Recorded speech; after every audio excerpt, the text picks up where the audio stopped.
Welcome to another rendition of the Cutting Edge Show. This is brought to you by the University of Maryland School of Public Health. And of course, my name's Omar Neal. I will be one of your hosts of this wonderful show we have here. We've been doing this show now for a few weeks now. This is our new show, and we are so excited about it. We are going to be saluting Black History Month all month long and all year long as well. We are going to focus on a lot of things, but we want you to know how you can be a part of this wonderful exchange. You can check us out on Facebook, YouTube, Instagram, and Twitter. Make sure that you like and share so that your friends and your colleagues and associates can get in on this conversation as well. We have a great lineup for you today and a great show. Today, we're going to be talking about the power of organization in the fight against COVID-19.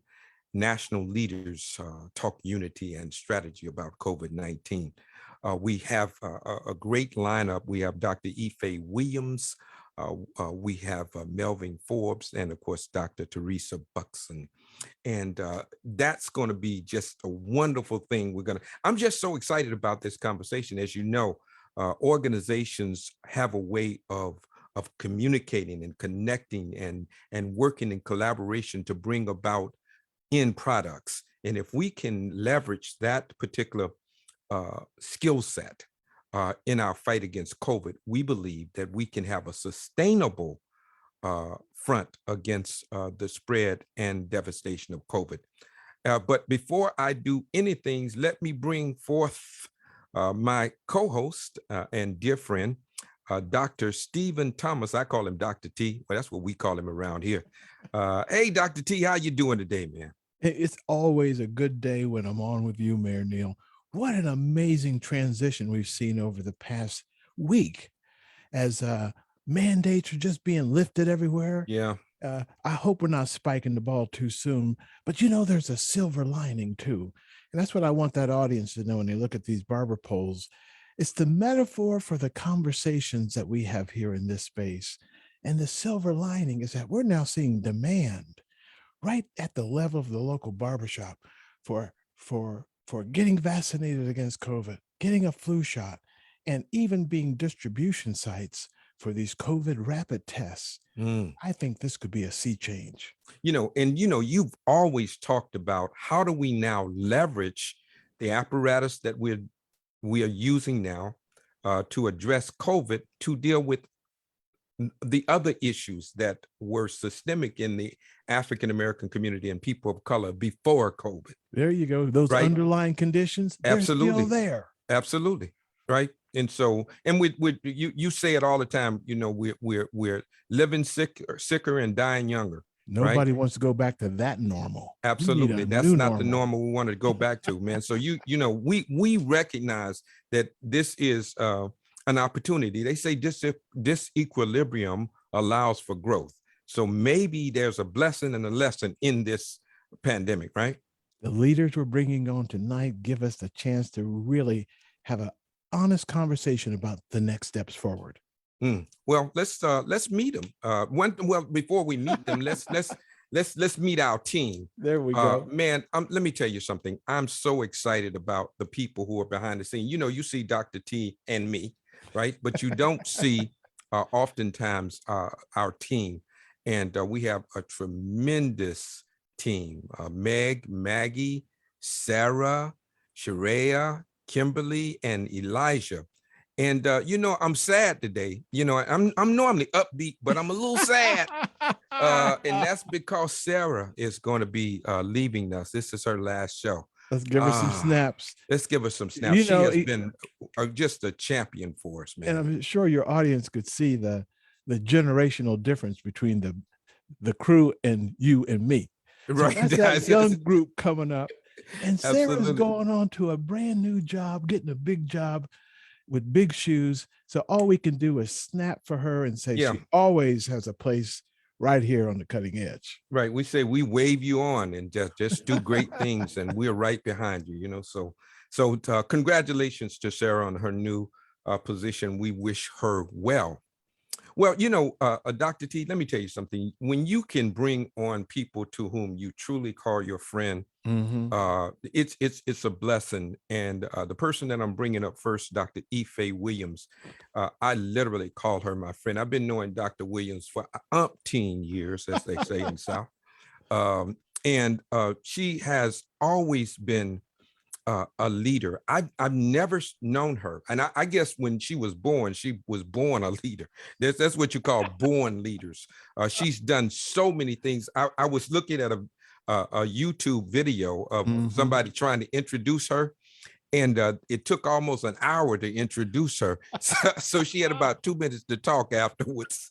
But we are not going to do that. Dr. E. Faye Williams is the national president and CEO of the National Congress of Black Women, Inc. And I'm going to stop there and just bring her up, and because I want to talk with her. Hey, Dr. Williams, how are you doing today? Well, hello, Your Honor. I'm always good when I'm in your presence. Absolutely. You know, one thing, thank you for coming on, and thank you for helping to kind of cast this program as well. You know, you are a talk show host as well. You know, we have that in common, Dr. T. This young lady does so much. Not only does she do the organizational thing, but she also communicates right there in the DC area. So tell them a little bit about yourself, Dr. Williams. Well, in addition to having the radio program, which I have to say is in remembrance of the one and only Dick Gregory. Our dear friend. Yes, it's called Wake Up and Stay Woke. I just did a book about him. I just did a bit part in a movie about him.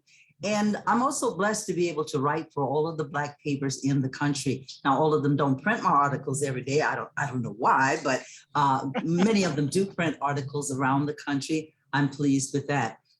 Just recently, I studied protocol and diplomacy. I now have the title, and I tease my friends with it. If you really want to know all about me, you can call me Her Excellency Ambassador Reverend Triple Dr. E. Faye Williams, Esquire. Now you can just call me Faye. Now you know, I just got my right. I mean, hold up. Let you know when a person gets to be all of that, they get some snaps up. Come on, some snaps. You know, give us some snaps. Thank you know, absolutely. Thank you.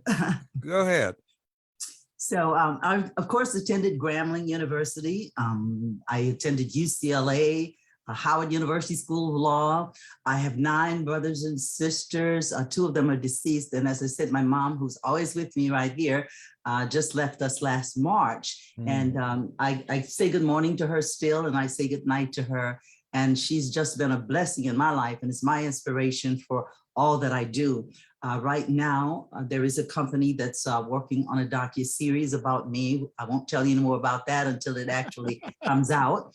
I'm helping someone from Georgia get her story done. I know you've probably heard of the Stockade girls from Georgia, these Absolutely. 12 to 15-year-old young women who were held in Stockade for weeks before their parents knew they were. I'm pleased to say that I'm the executive co-producer on that. So that's a new title for me, is co-producer. I'm from Louisiana. I'm a country girl.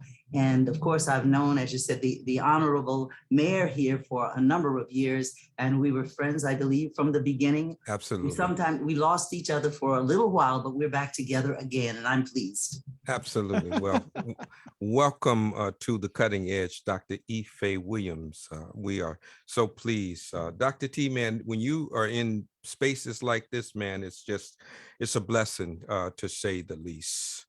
Part of the silver lining for us to bring your voice to a much larger audience and show them and demonstrate what it means to have a conversation around tough issues without being disagreeable with one another. We have to come back together and find a way to talk across our real and perceived differences. Thank you so much for being here tonight.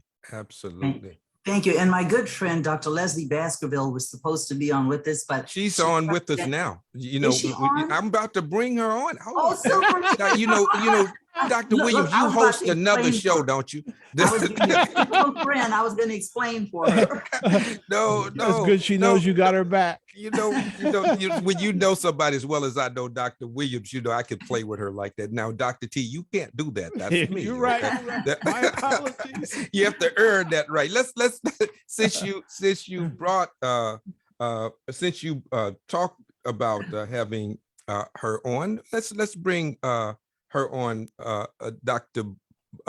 Teresa this- Buxton on. Dr. Baskerville said she could not be on. You're right. She could not Right. be on, but She's Dr. working Buxton. for historically Black colleges now. That's why she couldn't be on today. And so we applaud her for getting more money for Black colleges and universities than ever before in this budget. Yeah, you absolutely right. So you were correct again. I should have known. Oh, golly. I should have. stayed out Why of did it. I correct?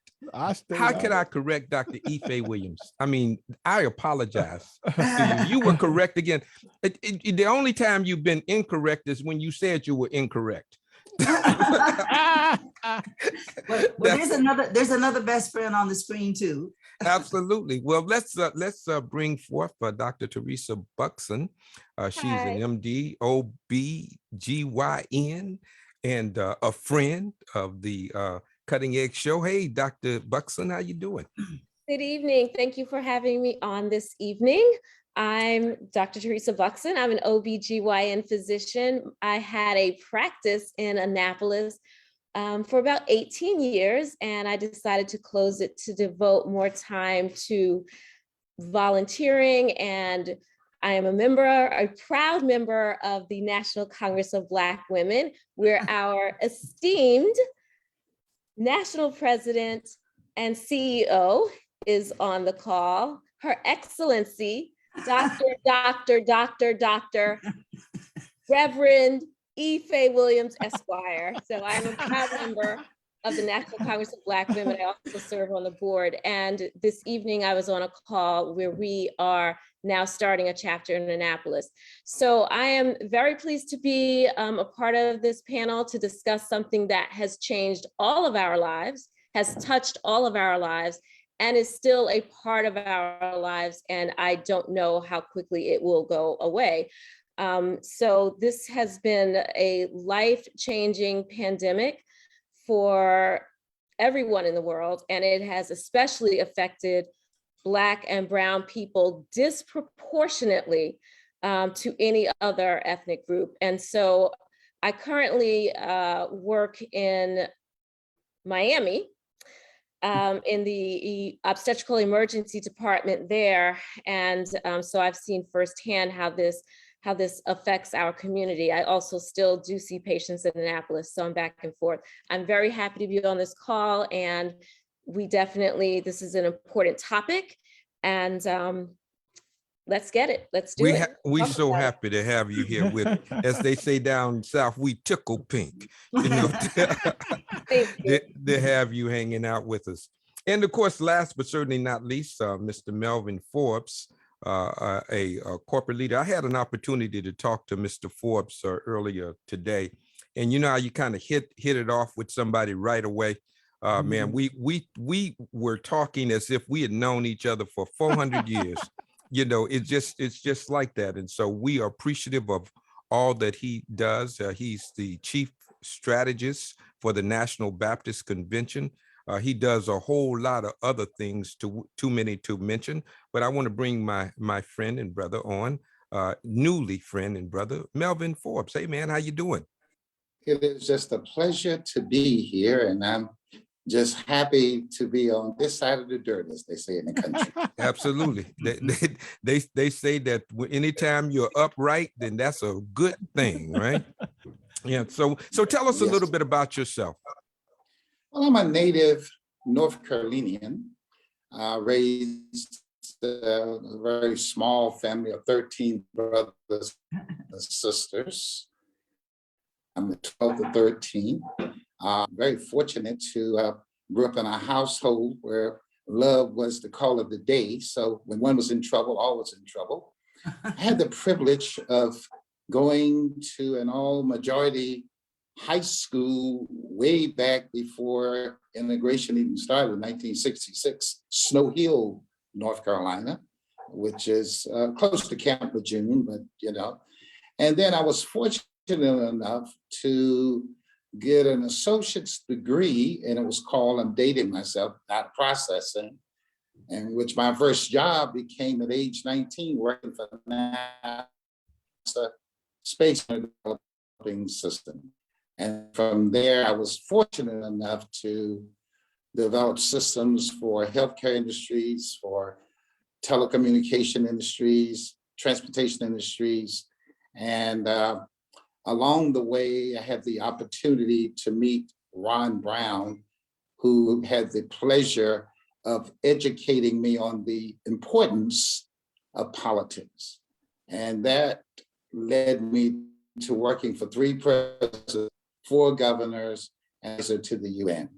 Wow. Now, I'm fortunate to be the chief strategist for the National Baptist Convention, where we have put together a great collaboration for this exact problem we're talking about. And I'm excited to be amongst these great ladies. Boy, I tell you, man, Neil, you should have had me on another show, because I mean, Man, no. bright, you know what, man, I want to put you, since you down south, now you picking in high cotton. So that's what that's what we're doing today, man. Welcome, man. Thank you so much for being here.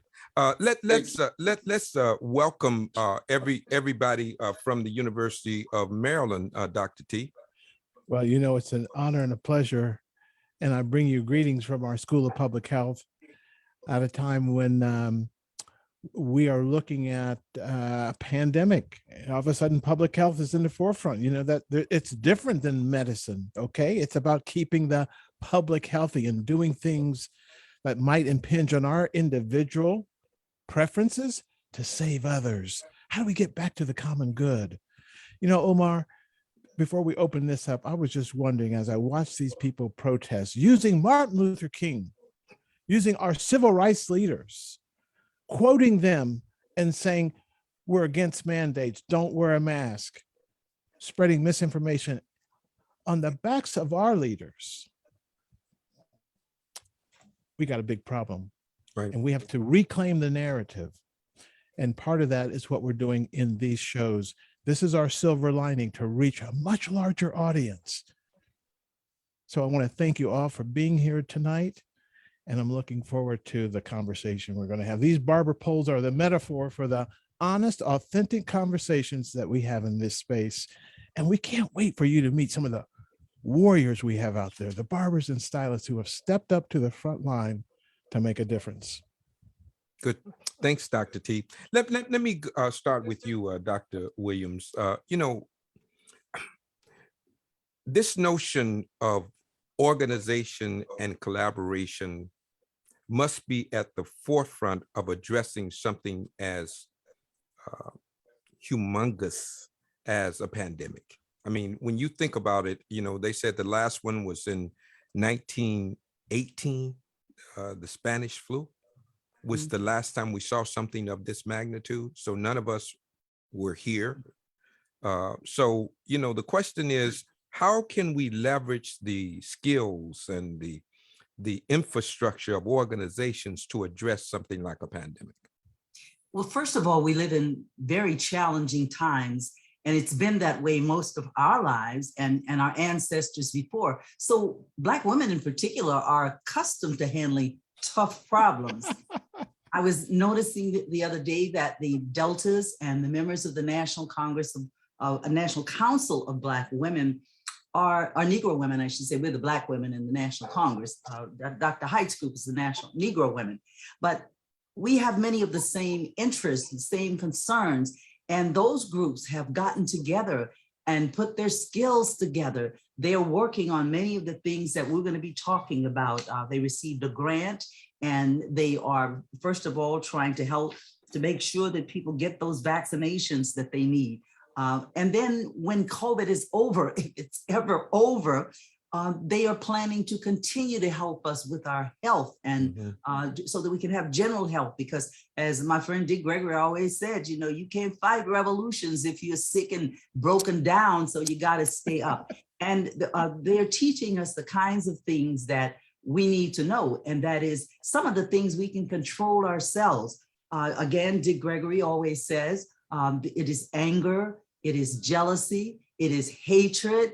It's those things that keep us with some of the illnesses that we have even before COVID. Wow. So we can control that, hate, all of that stuff. Unfortunately, we witness too many of our people showing an example of some of those things, hate and anger and jealousy and what have you. So we have to look at ourselves and decide that we are going to take care of us. And we're going to do a little self-care. And that's what a lot of Black women are beginning to see that we need to do. Because whenever there is a challenge in our community, you know, we're going to try to rise to meet that challenge.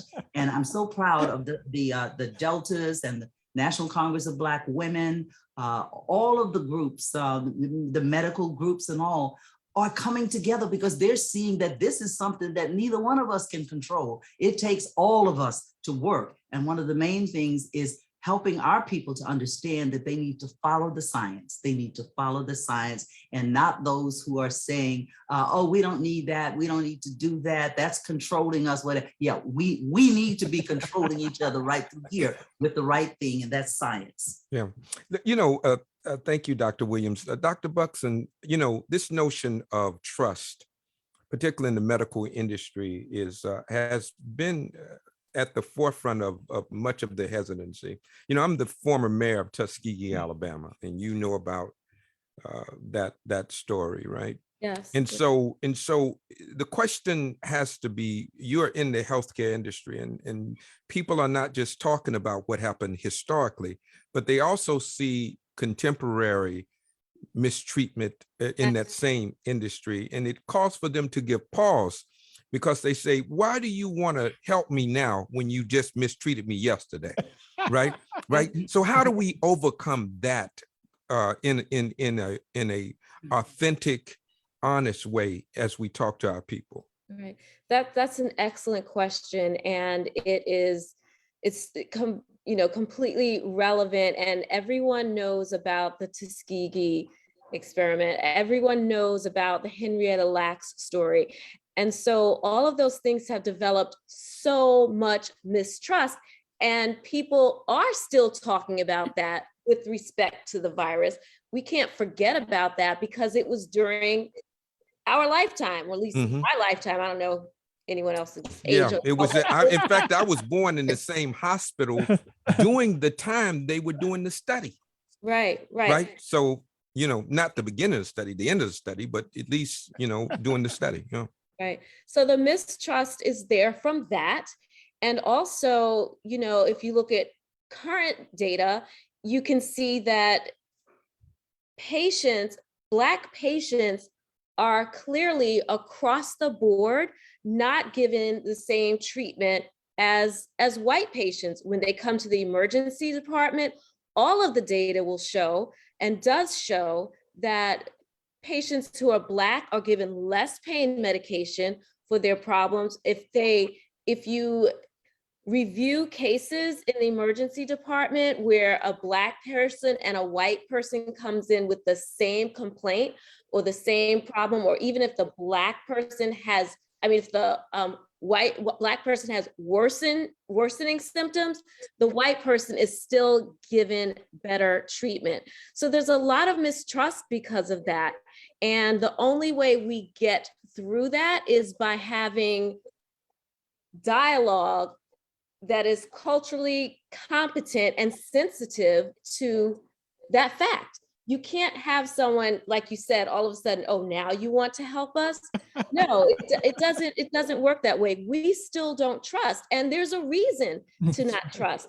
When they talk about babies that are in the ICU, it's been shown that Black babies that are cared for by Black providers have a 20 times greater survival rate.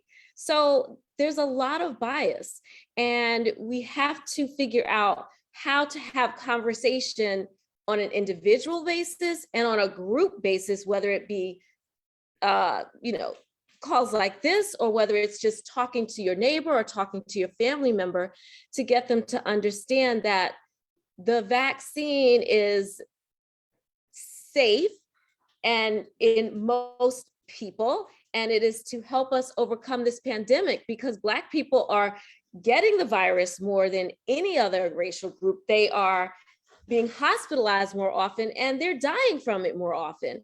So we have to figure out how to do that. And that's by having discussions personally, privately, and through platforms such as this. I actually, one of my partners, because I help a lot of people with scheduling for the vaccine and with taking care of them when they have COVID.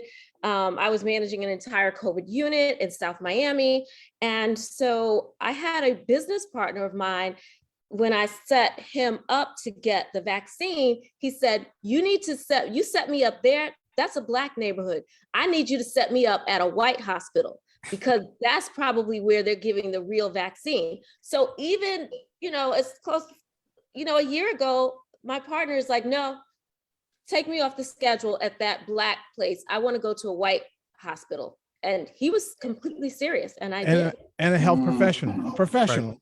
Right. So. Right. That's real talk, Dr. Buxton. Thank you so much for sharing that. Dr. Forbes and Mr. Forbes, excuse me. A couple of things, man. You are working now with Black churches. That's deep, because that is the strongest, longest institution that we have in the Black community. It's the Black church, right? Now, we do know that, obviously, the Black church was impacted adversely by COVID. We couldn't congregate as we are accustomed to. We had to go online.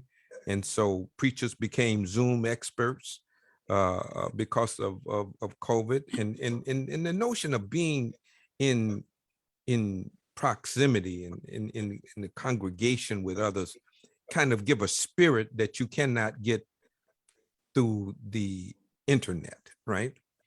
But tell me, how is the church coping as you see it?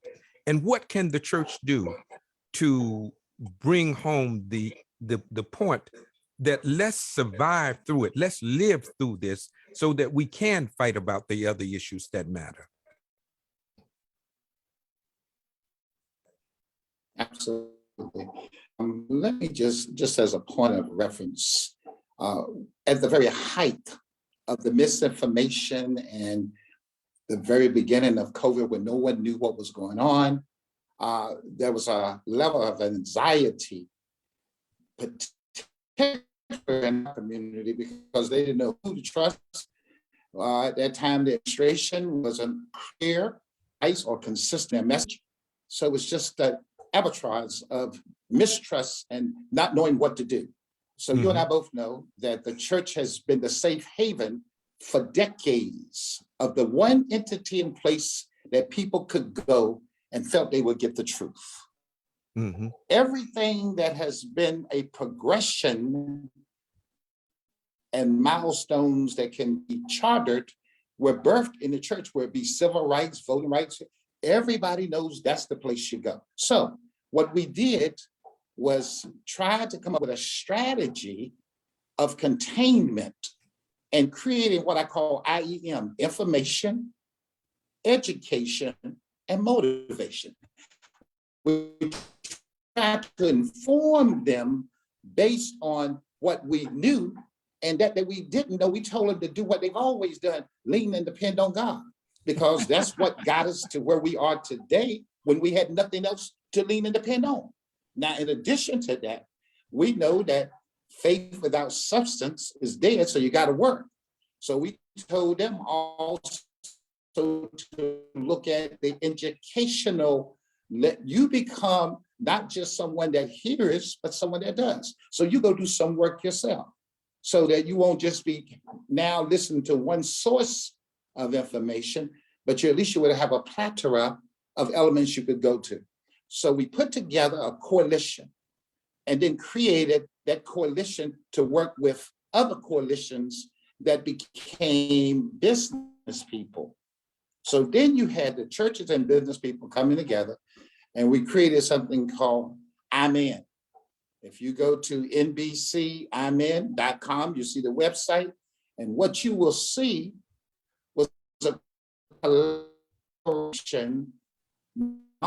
Baptist Church was let me do this. Let me do this. Was started. Well, look like you're coming back up. Come on. Go ahead. Continue. You were freezing for a second. Okay, go ahead. Elongating.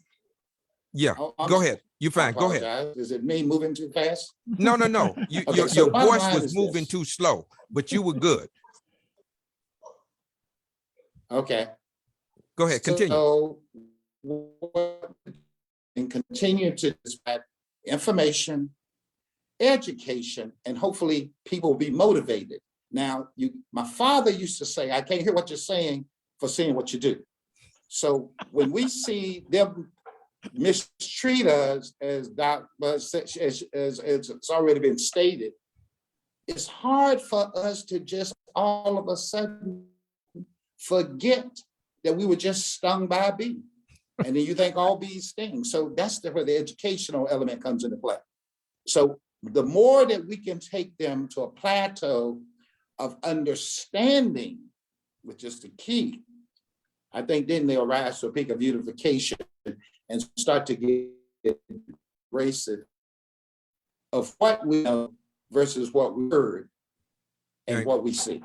Yeah, that's very profound. And you're right. Faith without works is dead. That's really, really profound. Let me do a couple of things, because we know that during this time when we have so many emotions moving around, we want to try to get a pulse of where people are at a given point in time. So we have this thing called the word cloud. And what we do, we ask people to put forth in the chat what word best describe how you feel right now. Just don't overthink it. Just what word best describe how you think, what you're thinking, what you're feeling right now. And we're going to build a cloud. The word that comes up the largest in the cloud is the one that more people said. So while we are continuing our conversation, let's build a cloud. Is that kind of what we do, Dr. T?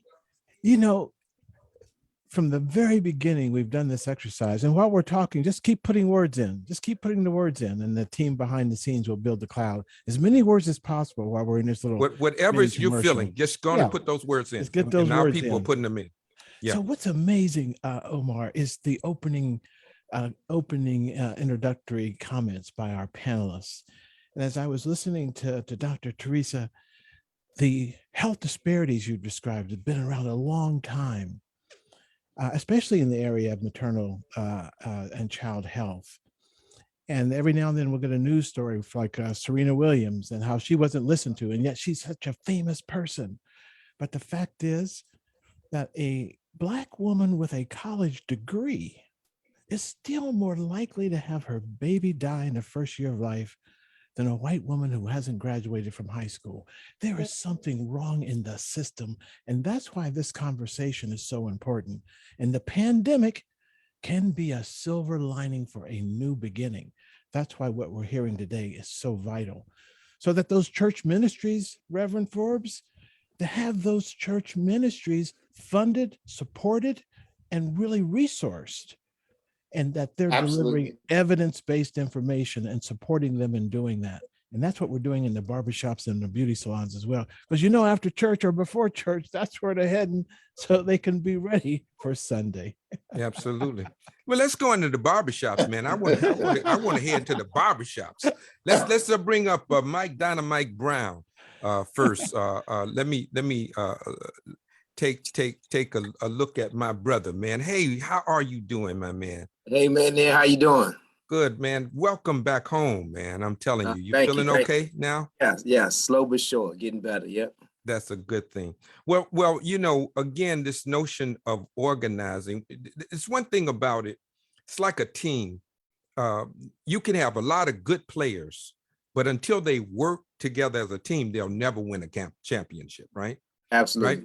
Right. And so it's important that we that we bring all of the players to the table so that we have a common goal, right?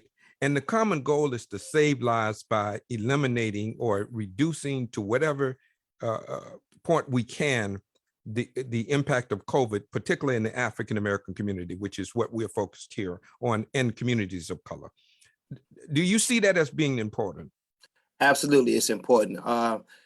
Just from being on the front line in the barbershop and dealing with the community at hand, you find that the trouble is for the community to unlearn and relearn, and trying to get them to relearn something that they believe. And it really makes no sense. You have to take a deep breath. You have to be patient, and you just have to continue to meet them where they are and challenge their conspiracy theories with the educational facts that we get from the School of Public Health. And that's the approach that I've been taking on my platform to try to just reduce the all of the anti-vaccine things, the anti-flu shots. And, we just been trying to promote the truth through that channel right there. And it's been kind of effective. We just got to keep pushing. I think what kind of things you're hearing in the shop? What's the disinformation and the misinformation? What's the I know there's some well, I don't want to call things crazy, so now let me call it crazy. The scuttlebutt. Well, whatever it is, what's you hearing out there? Well, and take a little thumbnail, Mike, and tell our guests a little bit about who you are as well. Well, I'm Mike Brown. I'm a certified community health worker by the state of Maryland. I'm also been a barber for over 30 years, and dealing in the relationships with just the public has been what we've been doing for my platform. But just to give you a little bit of what I've been hearing from the community, Mike, I'm not taking that. They're trying to work the 5G network into your DNA. It's going to they're trying to eliminate the population of Black men. So we're going to stop. We're going to make the kids. We're going to promote everything that's anti pro making kids, and the vaccine is going to stop you from being able to have babies. It's not going to get you now. It's going to get you later. It's just so it goes on and the chip. on. You got the chip too. You heard the chip. The chip. I'm telling you, that's in your phone, man. Go home if you. It's in your phone. You take it out everywhere. So I mean, you just have to challenge them, meeting them where they are, but getting people to unlearn and relearn is where the struggle is, because they're just fixated on believing what grandma said, that don't do it. No, don't do it. And they have no validity of why they're saying that. And trying to meet them where they are has been the struggle. Now, Mike, you mentioned that you've seen some progress and you're being very, very humble. But now what's the other side of that coin, having now been on the front lines, gone through your training? Have you seen a bit of a sea change? What's it look like? It's coming from people. Well, we had the people at first who were like undecided, just needed some education to make it make sense, and they were easy to come over. Then you had the people that was tug of war, and then they started seeing people dying around them, and then they want to come and know a little more. So you just feed them as they come, and being able to plant the seed when it's at the appropriate time is key as well. It's just so many different walks of life from so many different people that you just have to have different approaches for the person that you're dealing with. Being able to meet them where they are on any level has been the key. And Dr. Teresa, when we bring the health professionals in, they marvel at the communication skills and the relationship our barbers and stylists have with their clients. Right. That's a very important partner. Yeah, let's bring up a stylist, Sandra Jenkins. Let's bring her up.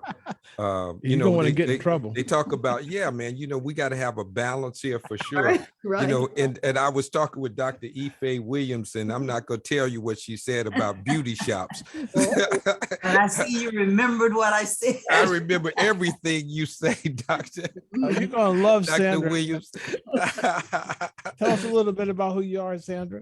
Well, my name is Sandra Jenkins. I'm a stylist, and I like to also share the fact I'm an educator and also a trichologist in the state of Pennsylvania. I've been rooted in the industry ever since I was a little girl. My families are veteran stylists and healthcare workers, and it just seems like I'm right now in the right place. So I enjoy being this image and this also advocate for this program. And we're doing the best we can, and we're doing all that we can, okay, to get the message out to all of our local salons. So that is what I do. And I would like to share with you and piggyback off of what Michael is saying, meeting people where they are. That is so incredibly important. Everyone that sits in your chair have a different perception of the person that's in the salon with them, okay? They could be in the salon with someone else who chooses not to get vaccinated, or another person that may be very, very adamant about vaccines. So you really have to make that balance in the salon and be that person and be that image for your salon, you know, as the advocate for the importance of getting vaccinated.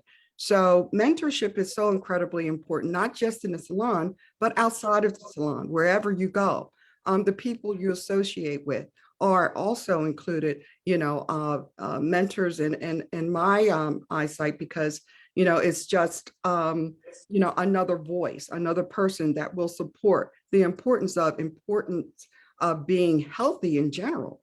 I have discovered that with, you know, those who have been impacted by COVID, there have been some issues with hair loss, and that has been something that we've really haven't yet really discovered yet, but it seems as though there is a connection there. So being able to make those assessments and those right choices when that client sits in your chair in relation to their overall health and their physical appearance is quite crucial. You're absolutely right. Now, a public health worker kind of in training, is that what's going on with you, Sandra Jenkins? Absolutely. I can't wait to start March 4th. Right. Wait, I'm looking forward to it, guys. Hey, you know, Absolutely. Yes. Mr. Mayor, I gotta say this because it was in Sandra's shop.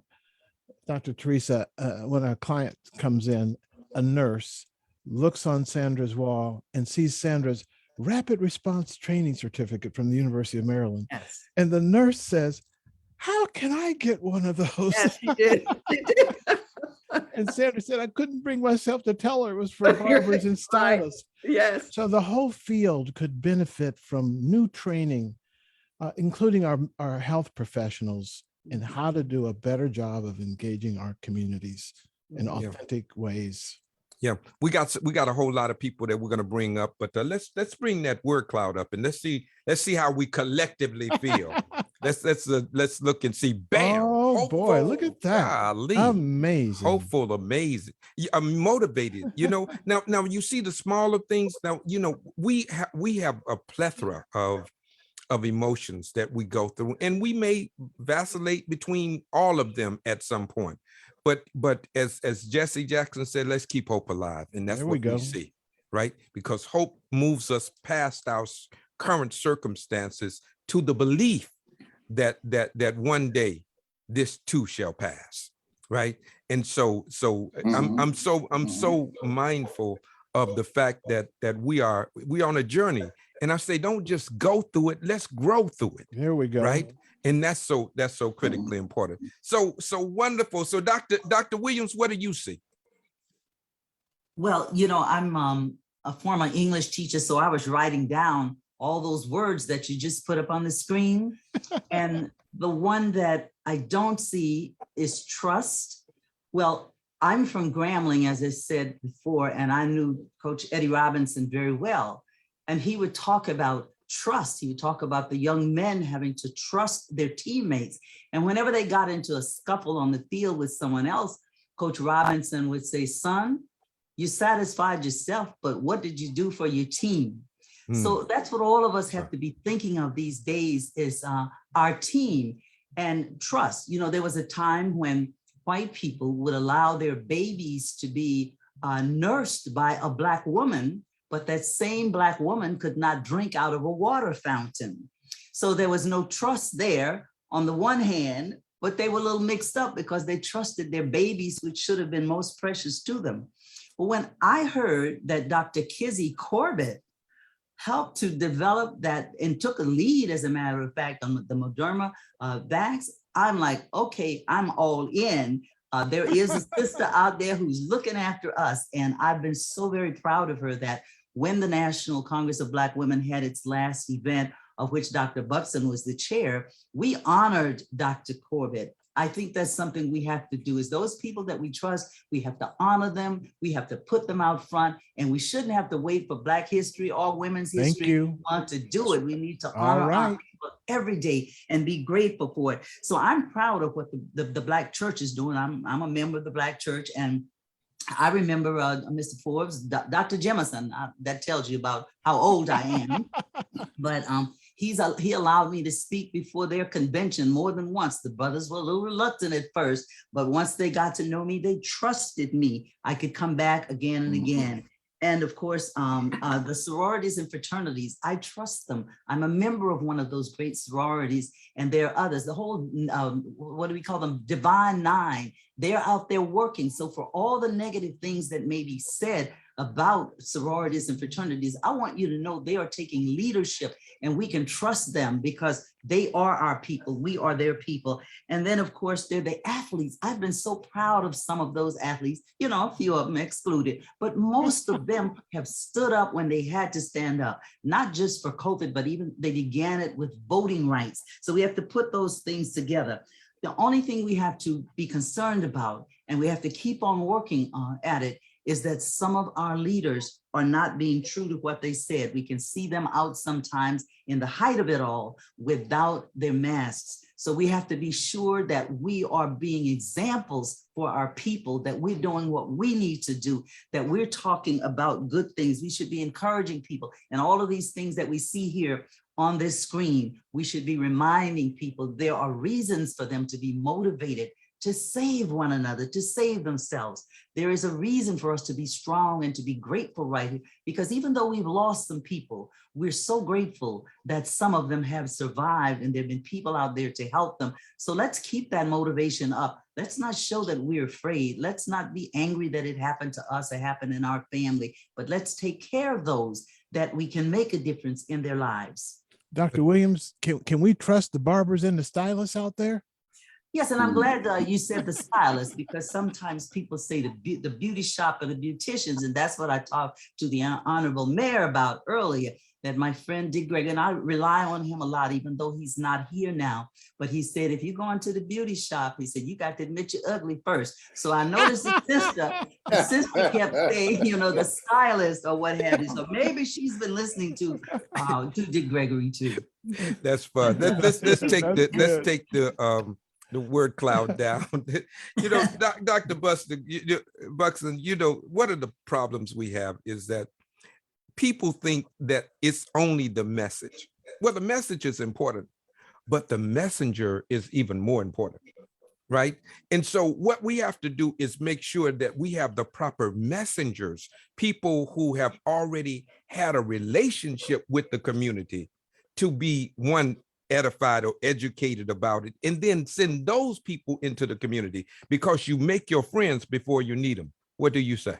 No, absolutely. I agree 100% with that, because to educate people and to dispel the misinformation, a person has to trust you. And who do you trust?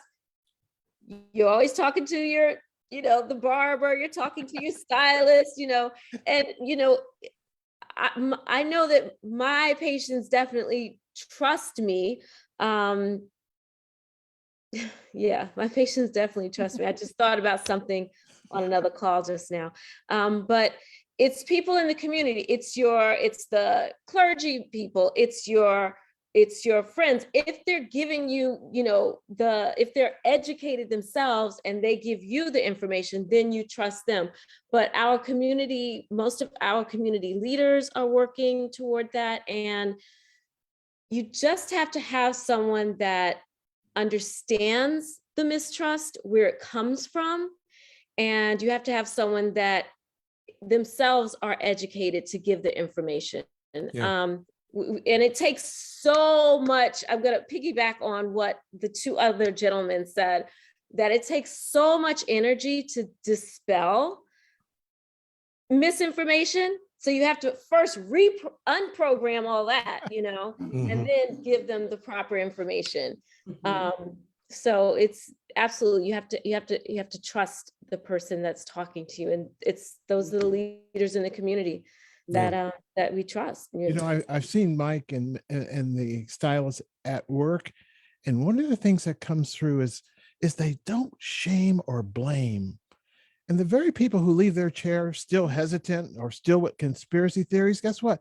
They come back in 2 weeks and they work on them again. And many of them have crossed over and become evangelists for vaccinations. Yes. Don't give up on anybody. Yeah, what we are going to do now, because, you know, Dr. T, we talked about it in the beginning of the show. Sometimes we spike the ball on the 30-yard line. And if you spike the ball on the 30-yard line, that's not a touchdown, that's a fumble. There right? you go. And I think a lot of times when we get progress based on the politicization of COVID-19 and this pandemic, many times the leaders want to relax the same thing that's bringing the numbers down too soon. Yeah. Right. And so I want Meg Jordan to run the numbers for us so that we can kind of see what has taken place since last week. Every week we run the numbers with few exceptions. Sometimes I call an audible, but most times we run the numbers. Meg, tell us about what's happening with the numbers this week. All right. Good evening, everybody. I actually have pretty good numbers this week, right? So this is the first time this whole 2022, I've been able to tell you that we are in the thousands of cases, not the millions of cases. So in the past week, we've had 900,000 cases and 17,000 deaths. This week actually also is down on vaccines too, unfortunately. So less than 1 million people got vaccinated for the first time this year, but 1.6 million people got boosters. So cumulatively, we're at 928,000 deaths from COVID-19 over the past 2 years in the US, and 78.1 million people have gotten COVID. I wanted to talk to you all because, like Mayor Neal said, a lot of people are lifting their mask mandates this week. And we have, okay, so this is a chart of where all the COVID cases are in the US. So we have an infectious disease expert in our School of Public Health, Dr. Don Milton, and he said that he would take his mask off when we are at 1 case per 100,000 people across the US. So if you've got 1 million people in a county, that is 10 cases of COVID, right? So that's the approximate safe range. And that would be the blue on this chart. That would be approaching the blue on this chart. So as you can see, we are absolutely nowhere near it. In terms, there are 30 counties in the whole country that could even consider taking their masks off. Wow. And there are 3,104 that should absolutely not consider it. So please continue to wear your respiratory protection and your high quality masks. Those are the numbers this week. Thank you so much, Meg Jordan. Let's give her a hand. Heads up our tech team. It's just wonderful, and it's so wonderful working with Meg because she's, you have the people who have the right spirit, and that no matter what it is, let's get the job done. She's that person, and the whole team is the same way. The point of the matter is we're talking about we're approaching 3,000 deaths a day, and people saying that's okay now. Now that's a 9/11 every day. But now we've gotten to the point, because it's less than what it was, right? We saying it's okay. Mr. Forbes, at what point is it okay? How many deaths is okay? Well, if it's not you, then it's okay. I shouldn't say that, in a jokingly manner, but that's the truth. The largest room in the world is the room for improvement. Yeah, that's true. That is true. The largest room in the world is the room for improvement. And I think we continue to see improvement. But what we've got to do is recognize that what used to work won't continue to work.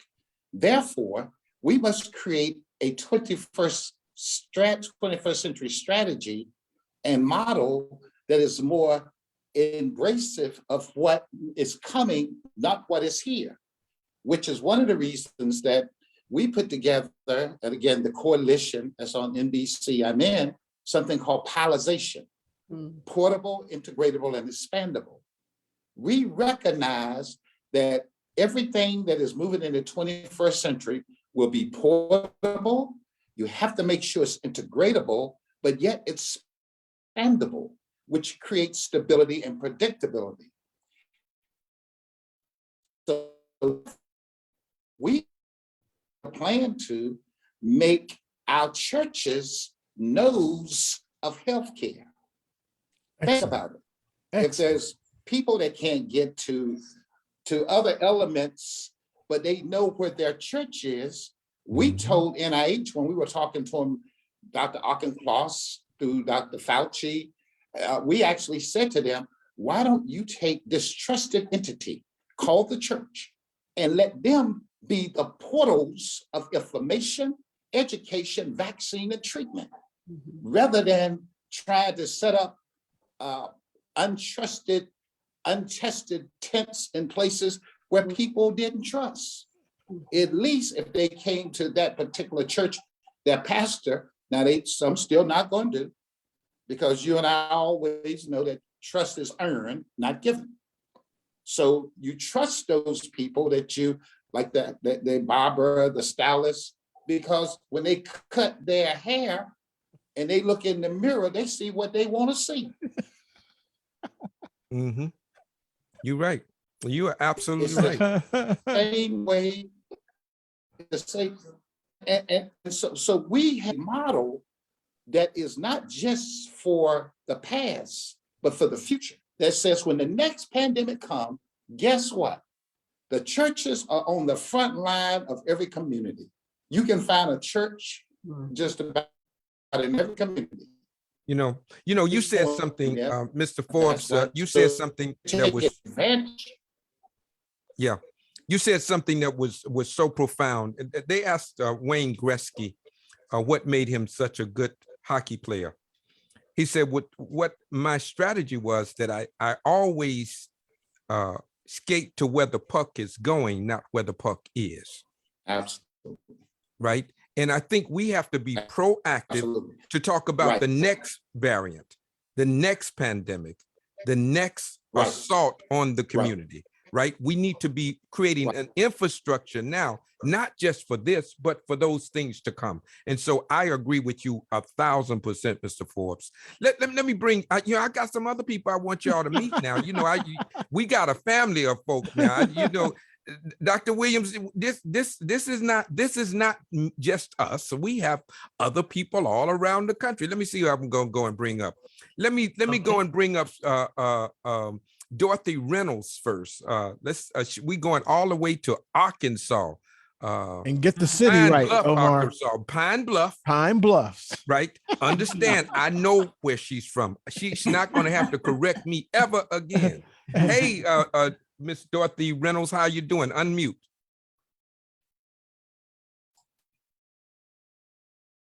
Well, while she's coming up, that was a good team for I'm doing fine. How are you? That was a good team for Grambling to beat. Yes, yes. Now that's why you gonna start messing with people, Dr. Williams. Well, I haven't gotten on Alabama yet now. Because Grambling never beat Alabama. Well, we never played them. That's why. They were afraid. They ain't on that level. But let me tell you a little story real quick about Dorothy Reynolds and what has happened in Pine Bluff. Early on, she gave me a call when she was getting ready to do her vaccine clinic.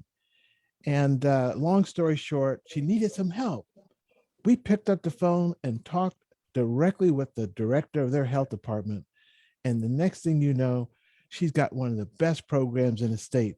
Now the state health department is calling me. You ready for this, Dorothy?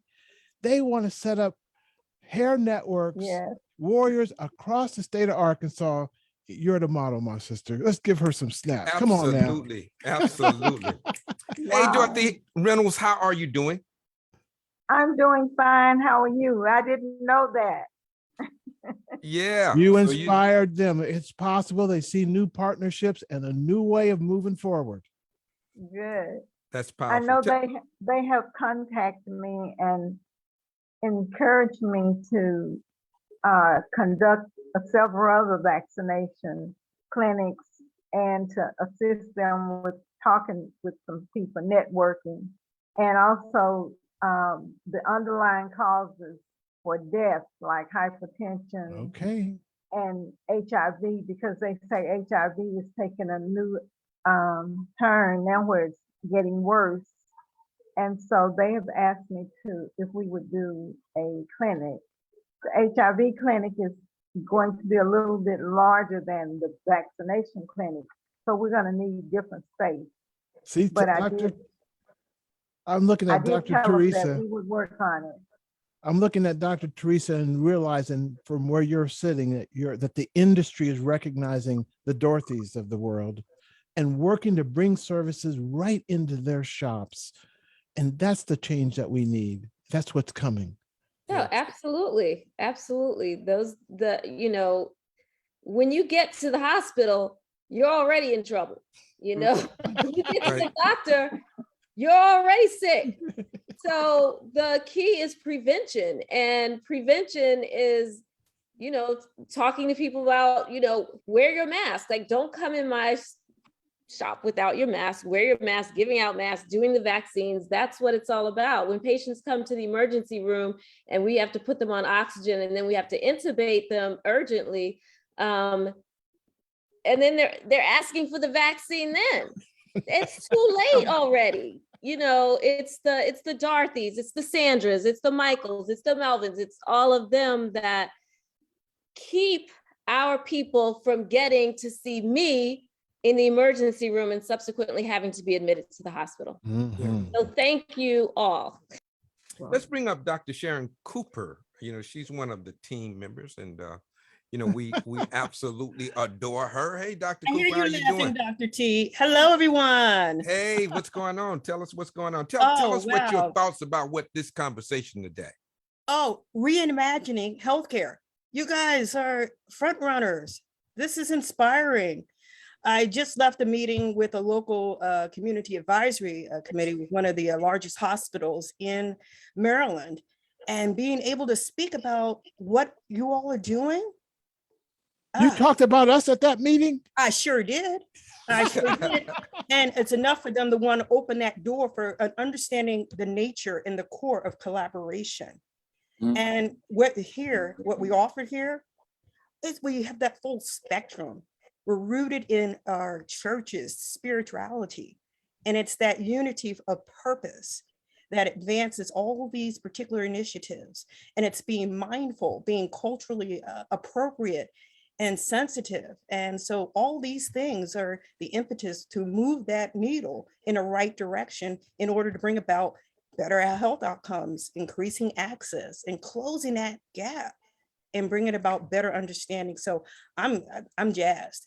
And so I'm motivated. So it's enough for those folks to say, hey, we're connecting with local colleges, because as we know, the residual effects of this is the healthcare system.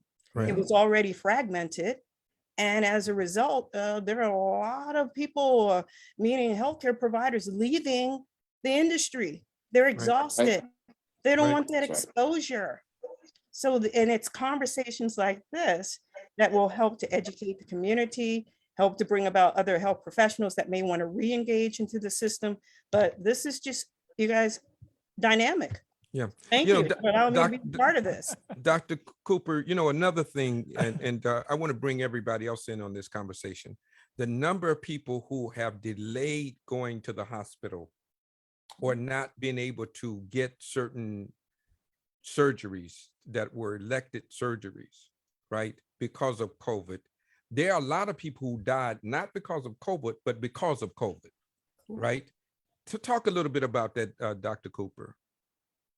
Well, again, as a result of the lack of access, what this particular hospital was saying, and other hospitals that I've been working with and speaking with their representatives, is people couldn't get in because, they were so inundated with the COVID cases that they couldn't get their basic screenings.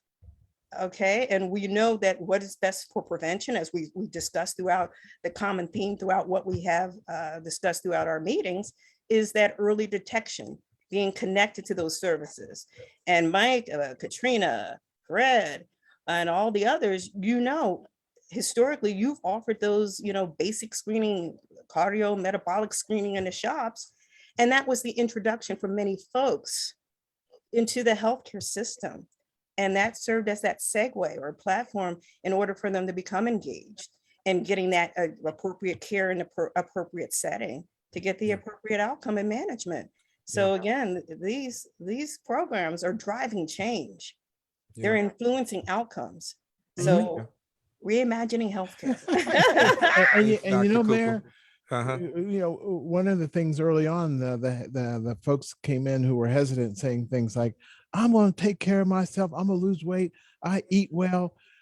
And as I said to Joe one day, I've been telling you about that for the past 5 years. You haven't done any of those things, but you meet them where they are. And so now we can do the health promotion, disease prevention. They're willing to do that.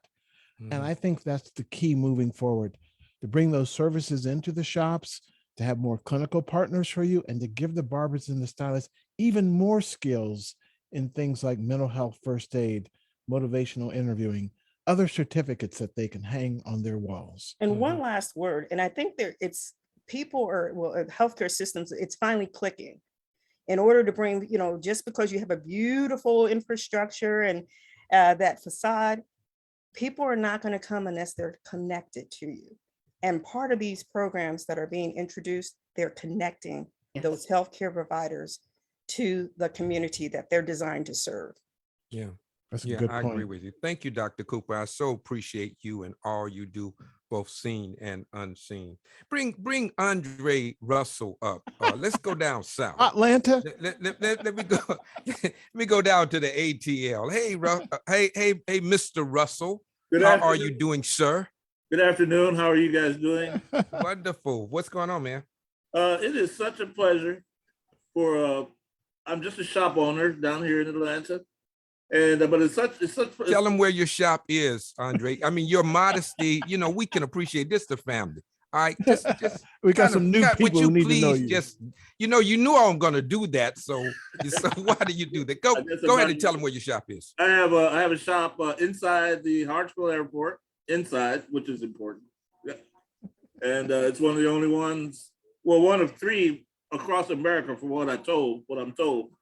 And another one out in a couple of malls. So the business is kind of funny right now. However,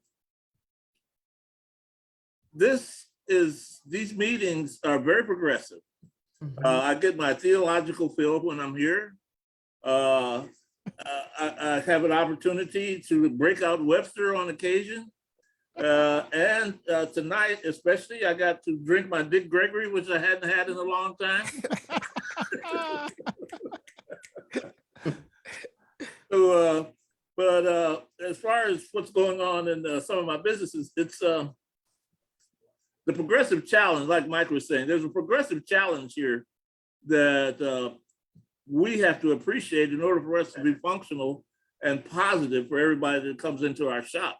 But we have to take care and not be too aggressive in this, because we end up losing people. Number one, you never want to lose a customer. You always want to make people come in, start treat it like a sandwich, treat them something good coming in.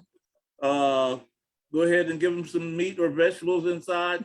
And then on the way out, give them a napkin so they can wipe their mouth, type of thing. I'm sure that's a wonderful metaphor. I'm sure that's deep. I'm gonna think about it overnight, Andre. I get it tomorrow morning. Yeah, well, there's more to come. Yeah, I know.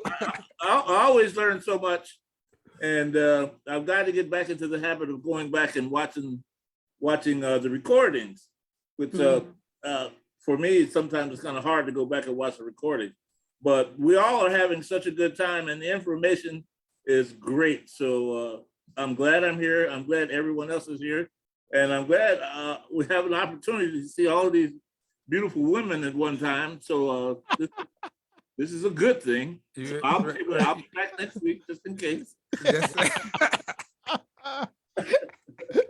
Hey, Boy, listen. you are something else. Thank you so much, Andre. Yeah, Mr. go. Mayor, What were you saying, Dr. T? I want the guests to know that what Andre has done down in Atlanta. Another example of before the pandemic, trying to get phone calls back from these health professionals. The barbers and stylists were doing blood pressure, all kinds of different screenings. Again, we got involved, pushed some buttons. I think Andre may have been the one that said they've been treating me like a VIP. Now his shop has been so successful, they're bringing a whole range of services and have done over 1,000 injections in the mall location.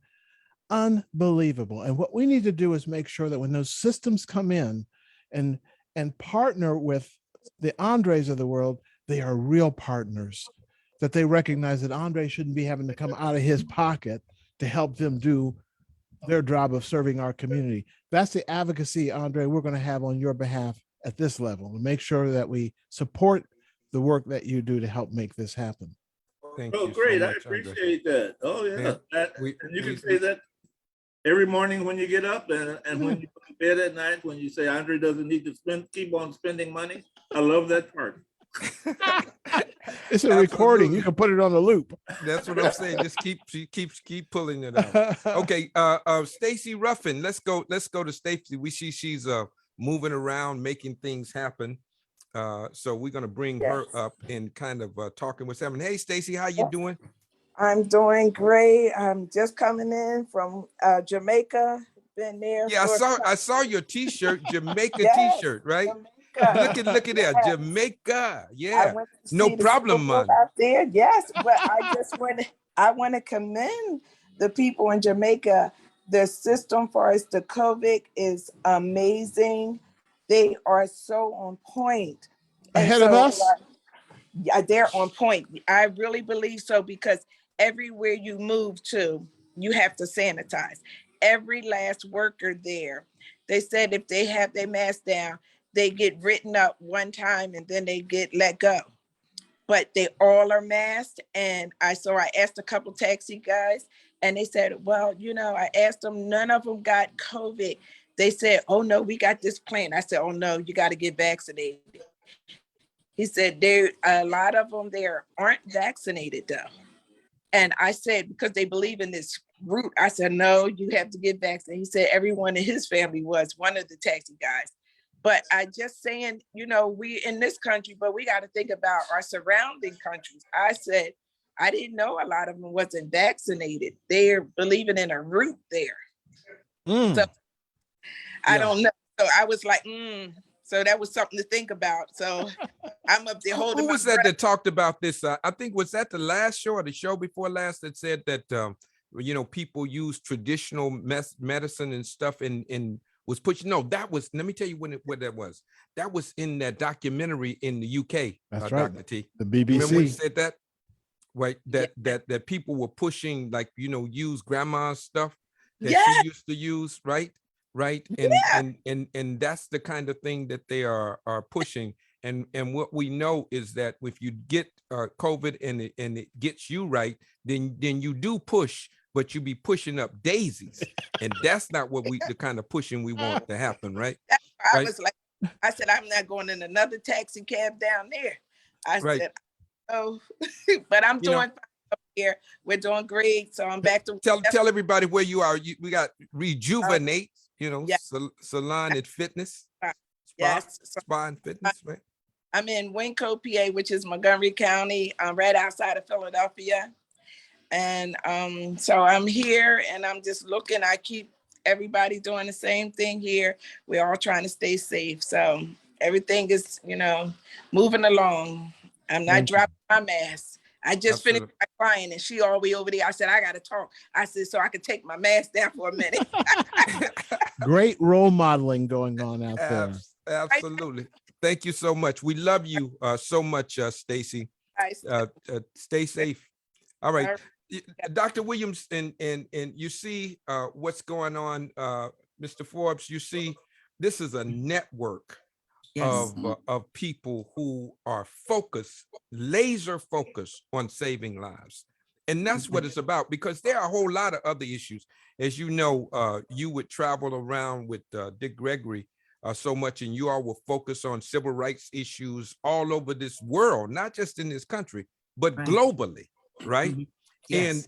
But the point of the matter is, if you are not alive, you won't be here to fight those issues. And so Mhm. we have to get people to understand, let's live to fight another day. Is that right, Dr. Williams? Absolutely. I hope that wasn't a ganji that people were taking, because at least they went out feeling good. I was glad to hear Brother Thomas talk about meeting people where they are. You know, sometimes we've had a tendency to get upset with people who argue against having the vaccination or wearing the mask. We shouldn't really do that. Most of us have a church background, and we know we do have to meet people where they are. I mean, sometimes we are mean to people, but then in the church, sometimes it's a little kid who's 6 years old who's ready to be baptized. There's somebody else who may be 50, 60 when they're kind of thinking about getting out of here before they decide to do it. So let's be patient with our people. But one of the groups that we have to remember especially, and that is our disabled people. They're already disabled, so hopefully we will talk to them, we will help them, because most of them do reach out for help, but we need to be there to do it. And the other thing that I want to mention that I noticed is that all of those states that have the highest per capita COVID are not where we mostly live, except Brother Forbes, North Carolina. I don't know what's going on down there, but North Carolina, Rhode Island, South Dakota, Utah, and Tennessee.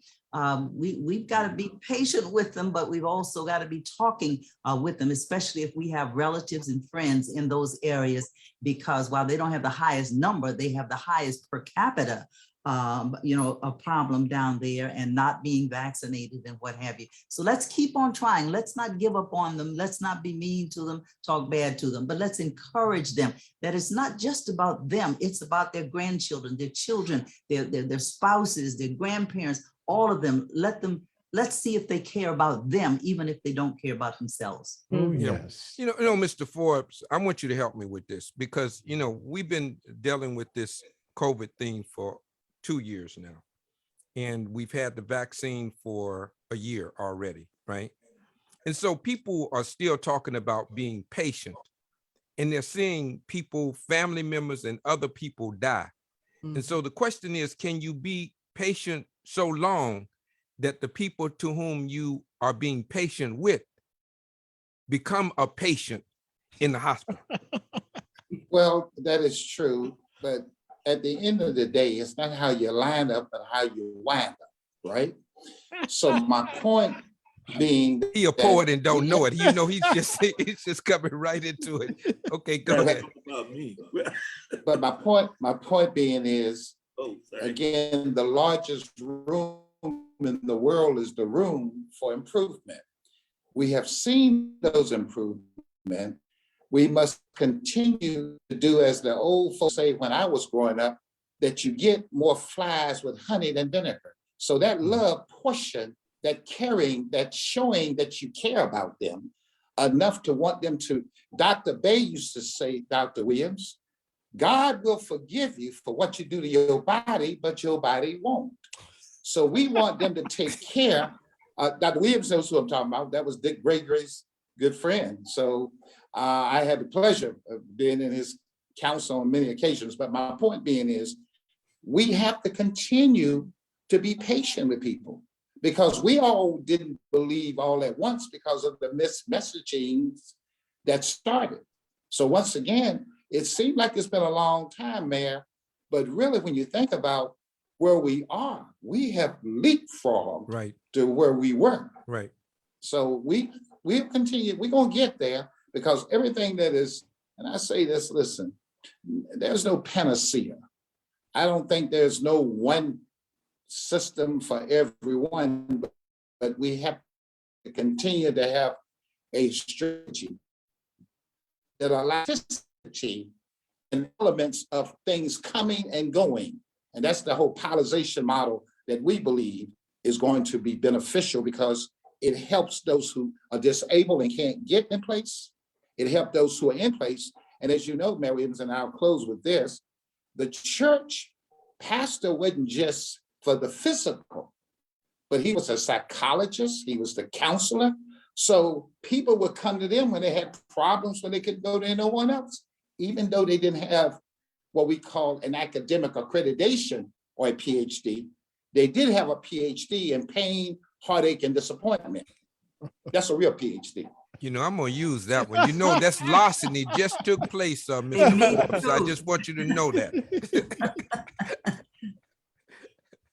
So yes, we will get there. We just got to continue to show love, continue to be steadfast and steady, but always be clear, concise, and consistent with the message. Right. That's what was wrong. And that's You why know, you people hit on are a so salient point. confused. Yeah, you hit on a salient point. Is and I want to talk to everybody about this because we only have less than 10 minutes to go. This is incredible. I don't know how we end up doing this like this. I'm always, I don't want to go. I want to go home. I don't want to go. I want to go. But anyway, let me say this: the messaging. When you give so many messages based on what silo you're operating in, Dr. Williams, I want you to help me with this. People are listening to one radio station or one television station, and that's all the news they get, right? So they Absolutely. don't have a balance in terms of information. And we recognize that where people get their information, oftentimes you can see a correlation with their hesitancy or their willingness to get vaccinated based on where they get their information. Mhm. How important is it that we have a clear, sound message that's based in science? It's obviously most important, and of the states that I mentioned, you can see, except for North Carolina, they probably don't hear a lot of the things we hear and that we know because they're not us. We don't have too many of us there. They probably don't even know Dr. Kizzy Corbett. They haven't even heard her name or what she did. So we have to just remind those we can. We can't conquer the whole world, but we have to keep talking with and working with those who are willing to listen, because a lot of people are not willing. They're not ready. They're not willing. So we need to not waste too much time on them, because it's keeping us from going on to somebody else where we might make a difference. But we just have to also know the facts ourselves, because you can't teach what you don't know. So we have to keep up with it. Now that our government and others are talking about ending the mask requirement, or indoors or outdoors or whichever, we have to keep on listening to the scientists. They're the ones who have the better chance of telling us what we should be doing. So don't just jump to be up in anybody's face just because somebody said we're coming to an end with this. We thought we were doing that with Delta. Remember that part of the COVID. And then we got Omicron, and then we're talking about something else maybe coming on. So let's keep in mind that we have to be careful, but we have to know the information again, because we can't teach what we don't know. And we can't lead where we don't go. That's Come on. right. Absolutely. We got All such right. poets on here tonight. Barbershop talk. Barbershop telling talk. That's what this is about. 7 minutes out. Dr. T, what's your thoughts about tonight? How you feeling, man? You know what's so amazing as I'm listening to the conversation is that we haven't given up on each other. Okay, we all remember the governor from a southern state who came out very vocally and said, it's the unvaccinated who's causing the problem, like just picking them out. And you've heard the language, this is a pandemic of the unvaccinated. Well, at one level, you can look at the numbers and do it that way, but does that divide us or bring us together? So this conversation, I said, don't give up on people, be patient, take time and bring them along. And we've seen that literally happen in the barbershops and salons. And I'm just so encouraged by it. The key is, how do we keep this going? Because as they're dismantling the mandates, some of them in the states are saying, we're no longer going to test. And when you stop testing, now we're flying blind. We've been able to focus like a laser on the problem because we have the scientific data in front of us. it's going to be increasingly difficult to see that data. We need to be advocating to make sure these numbers keep coming out. They keep breaking them down by race and ethnicity so that we can be advocates on behalf of the community suffering. We can do that. Dynamite, what's your takeaway tonight, man? Now, one is welcome back, man. You are so special to us, and you know how special. You can't know how special you are because words can't describe it.